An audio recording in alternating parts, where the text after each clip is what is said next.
Good morning, everyone. Pastor Corey Rowland here with Yorksville First, Midvale, and Newport United Methodist Church with another But God devotional, a verse to remind us of God's faithfulness out of the book of 1 Samuel 23, verse 14.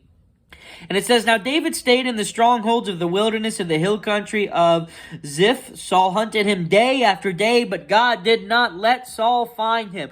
And this is one of those powerful verses that show really God's faithfulness to a believer.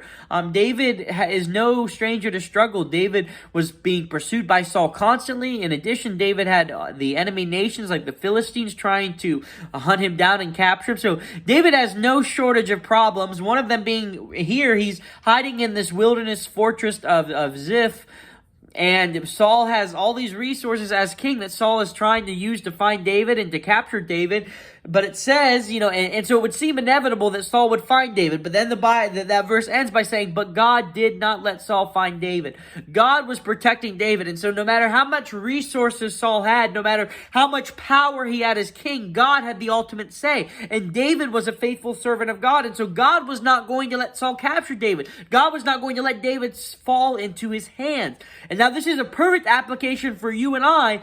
In life, there are struggles. There might seem like there's inevitable situations where we're going to be in trouble. You could kind of think of Saul as Satan, tirelessly pursuing you, tirelessly trying to hunt you down, using all of his resources to make your life a miserable. But it says, but God did not let Saul find David, and for us, but God will not let Satan overcome us. God will not let the world overcome us. God will not let us be captured by evil. God will not let us be held captive to sin. God will not let this world overcome us.